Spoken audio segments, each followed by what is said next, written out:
Hello friends, ಆಹಾರ ವಾಹಿನಿ ಚಾನಲ್ಗೆ ಸ್ವಾಗತ. ರಿಬ್ಬನ್ ಪಕೋಡ ಈಸಿಯಾಗಿ ಕ್ರಿಸ್ಪಿಯಾಗಿ ಹಬ್ಬಕ್ಕೆ ರಿಬ್ಬನ್ ಪಕೋಡ ಮಾಡುವುದು ಹೇಗೆ ಅಂತ ನೋಡೋಣ ಬನ್ನಿ. ನೋಡುವುದಕ್ಕೆ ಮೊದಲೇ ಪ್ಲೀಸ್ ಸಬ್ಸ್ಕ್ರೈಬ್ ಆಗಿದೆ ನೋಡ್ತಿದ್ರೆ ಸಬ್ಸ್ಕ್ರೈಬ್ ಮಾಡ್ಕೊಳ್ಳಿ.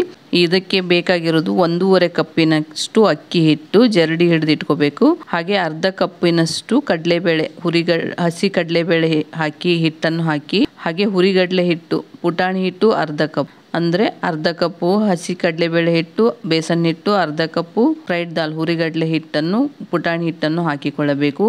2 ಟೇಬಲ್ ಸ್ಪೂನ್ ಎಳ್ಳು, 1 ಟೇಬಲ್ ಸ್ಪೂನ್ ಕೈಯಲ್ಲಿ ತಿಕ್ಕಿ ಅಜ್ವಾನವನ್ನು ಹಾಕಿ, ರುಚಿಗೆ ತಕ್ಕಷ್ಟು ಉಪ್ಪು, 1 ಟೇಬಲ್ ಸ್ಪೂನ್ ಉಪ್ಪನ್ನು ಹಾಕಿ, 1.5 ಟೇಬಲ್ ಸ್ಪೂನ್ ಖಾರದ ಪುಡಿಯನ್ನು ಹಾಕಿ, ಸ್ವಲ್ಪ ಅರಿಶಿಣ ಪುಡಿಯನ್ನು ಹಾಕಿ ಮೊದಲಿಗೆ ಹಿಟ್ಟು ಎಲ್ಲ ಮಿಕ್ಸ್ ಆಗಬೇಕು. ಅಕ್ಕಿ ಹಿಟ್ಟು ಹಾಗೂ ಪುಟಾಣಿ ಹಿಟ್ಟು ಕಡಲೆ ಹಿಟ್ಟು ಚೆನ್ನಾಗಿ ಮಿಕ್ಸ್ ಆದಮೇಲೆ ಇದಕ್ಕೆ ಬಿಸಿಯಾಗಿರ್ಬೇಕು, ಚೆನ್ನಾಗಿ ಬಿಸಿ ಆಗಿರ್ಬೇಕು. ಹಿಟ್ಟು ಮೇಲೆ ಹಾಕಿದ್ರೆ ಬಬಲ್ಸ್ ಬರಬೇಕು. ಆ ಥರದಲ್ಲಿ ಎಣ್ಣೆ ಕಾಯಿಸಿ ಒಂದು 8ರಿಂದ 10 ಟೇಬಲ್ ಸ್ಪೂನನ್ನು ಹಾಕಿ, ಅಂದ್ರೇ ಚೆನ್ನಾಗಿ ಕ್ರಿಸ್ಪಿಯಾಗಿ ಸ್ಮೂತಾಗಿ ಕ್ರಿಸ್ಪಿಯಾಗಿ ಕೂಡ ಬರುತ್ತೆ. ಇದು ನಿಮ್ಮ ಕಡೆ ತುಪ್ಪ ಇದ್ದರೆ ತುಪ್ಪನೂ ಹಾಕ್ಬೋದು, ಬೆಣ್ಣೆ ಇದ್ದರೆ ಬೆಣ್ಣೆ ಕೂಡ ಹಾಕ್ಬೋದು, ಇನ್ನೂ ತುಂಬಾ ಚೆನ್ನಾಗಿ ಬರುತ್ತೆ.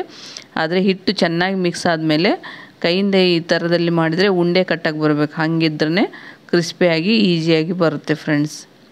ಇದಕ್ಕೆ ನೀರು ಸ್ವಲ್ಪ ಹಾಕಬೇಕು, ಜಾಸ್ತಿ ಹಾಕಕ್ಕೆ ಹೋಗಬೇಡಿ. ಜಾಸ್ತಿ ಹಾಕಿದ್ರೆ ನೀರಿನ ಅಂಶ ಜಾಸ್ತಿ ಆಗುತ್ತೆ. ಅದಕ್ಕೋಸ್ಕರ ಸ್ವಲ್ಪ ಲಿಟಲ್ ಬೈ ಲಿಟಲ್ ನೀರನ್ನು ಹಾಕುತ್ತಾ ಮಿಕ್ಸ್ ಮಾಡಬೇಕು. ಆದರೆ ಚಪಾತಿ ಹಿಟ್ಟಿನ ಥರನೇ ನಾದಬೇಕು. ಆದರೆ ಚಪಾತಿ ಹಿಟ್ಟಿನ ಥರ ಗಟ್ಟಿಯಾಗಿರಬಾರ್ದು, ಸ್ವಲ್ಪ ಸ್ಮೂತಾಗಿರ್ಬೇಕು ಹಿಟ್ಟು. ಅಂದ್ರೇ ರಿಬ್ಬನ್ ಪಕೋಡ ಮಾಡುವುದಕ್ಕೆ ನಿಮಗೆ ಈಸಿ ಆಗುತ್ತೆ. ತುಂಬಾ ಗಟ್ಟಿಯಾದರೆ ಕೈಯಿಂದ ಫ್ರೆಶ್ ಮಾಡುವುದಕ್ಕೆ ಕೈ ನೋವು ಬರುತ್ತೆ. ಅದಕ್ಕೋಸ್ಕರ ಸ್ವಲ್ಪ ಲೂಸಾಗಿರಲಿ ಹಿಟ್ಟು, ಚೆನ್ನಾಗಿರುತ್ತೆ. ನೋಡಿ ಈ ಥರದಲ್ಲಿ ಚೆನ್ನಾಗಿ ಫಸ್ಟ್ ಮಿಕ್ಸ್ ಮಾಡಿಕೊಳ್ಳಿ. ಹೀಗೆ ಮಿಕ್ಸ್ ಮಾಡಿ ನೋಡಿ, ಕೈಯಲ್ಲಿಂದ ಫ್ರೆಶ್ ಮಾಡಿದರೆ ಸ್ವಲ್ಪ ಹಿಟ್ಟು ಒಳಗೆ ಹೋಗ್ಬೇಕು, ಹಾಗಿದ್ರೇ ಚೆನ್ನಾಗಿರುತ್ತೆ. ಒಂದು ಕ್ಯಾಪನ್ನು ಮುಚ್ಚಿ 20 ನಿಮಿಷದಿಂದ 20-30 ನಿಮಿಷದವರೆಗೂ ನೀವು ನೆನೆ ಇಟ್ಕೋಬೋದು, ಚೆನ್ನಾಗಿರುತ್ತೆ. ಇವಾಗ ಚೆನ್ನಾಗಿ ನೆಂದು ಬಂದಿದೆ. ಇವಾಗ ರಿಬ್ಬನ್ ಪಕೋಡ ಮಾಡೋದಕ್ಕೆ ರಿಬ್ಬನ್ ಥರ ಉದ್ದಕ್ಕಾಗಿದ್ದು ಒಂದು ಪ್ಲೇಟ್ ಸಿಗುತ್ತೆ. ಆ ಥರದಲ್ಲಿ ಪ್ಲೇಟನ್ನು ಹಾಕಿ ಒತ್ತಡದಲ್ಲಿ ಹಾಕಿ, ಅದಕ್ಕೆ ನಿಮ್ಗೆ ಎಷ್ಟು ಬೇಕೋ ಅಷ್ಟು ಹಿಟ್ಟು ಹಿಡಿತು ಅಷ್ಟು ಹಿಟ್ಟನ್ನು ಹಾಕಿ ಟೈಟಾಗಿ ಮುಚ್ಚಿ, ಜಾಸ್ತಿ ಲೂಸಾಗಿ ಮುಚ್ಚಕ್ಕೆ ಹೋಗಬೇಡಿ. ಎಣ್ಣೆಲಿ ಬಿದ್ದರೆ ಎಣ್ಣೆ ಸಿಡಿಯುತ್ತೆ. ಅದಕ್ಕೋಸ್ಕರ ಇವಾಗ ಎಣ್ಣೆಯನ್ನು ಚೆನ್ನಾಗಿ ಕಾಯಲು ಬಿಡಿ.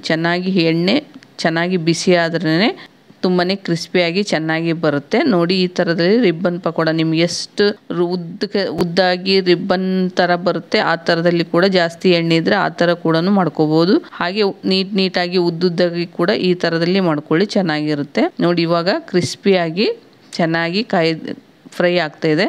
ಇದು ಸ್ಲೋ ಫ್ಲೇಮಲ್ಲೇ ಇಡಿ. ಫಸ್ಟ್ ಹೈಯಲ್ಲಿಟ್ಟು ಸ್ವಲ್ಪ ಫ್ರೈ ಆದಮೇಲೆ ಸ್ವಲ್ಪ ಲೋ ಫ್ಲೇಮಲ್ಲೇ ಇಟ್ಟು ಫ್ರೈ ಮಾಡಿದರೆ ಇವಾಗ ರಿಬ್ಬನ್ ಪಕೋಡ ರೆಡಿ ಫ್ರೆಂಡ್ಸ್. ಇದು ತುಂಬಾ ಕ್ರಿಸ್ಪಿಯಾಗಿ ಈಸಿಯಾಗಿ ಹಬ್ಬಕ್ಕೆ ಮಾಡ್ಕೊಳ್ಳಿ. ಒಂದು 10ರಿಂದ 15 ನಿಮಿಷದೊಳಗೆ ರೆಡಿ ಆಗುತ್ತೆ. ಈ ರಿಬ್ಬನ್ ಪಕೋಡ ಡಬ್ಬಲ್ಲಿ ಮಾಡಿ ಏರ್ ಕಂಟೈನರ್ ಬಾಕ್ಸಲ್ಲಿ ಇಟ್ಟರೆ ನಿಮ್ಮ ಮಕ್ಕಳಿಗೂ ಕೂಡ ಲಂಚ್ ಬಾಕ್ಸಿಗೂ ಕೂಡ ಕಟ್ಬೋದು. ಹಬ್ಬಕ್ಕೆ ಕೂಡ ಈಸಿಯಾಗಿ ಈ ಸ್ನ್ಯಾಕ್ಸ್ ಮಾಡ್ಕೊಳ್ಳಿ. ಹೀಗೆ ನನ್ನ ಚಾನಲ್ ಸಪೋರ್ಟ್ ಮಾಡ್ತಾಯಿರಿ friends. Thank you to all friends.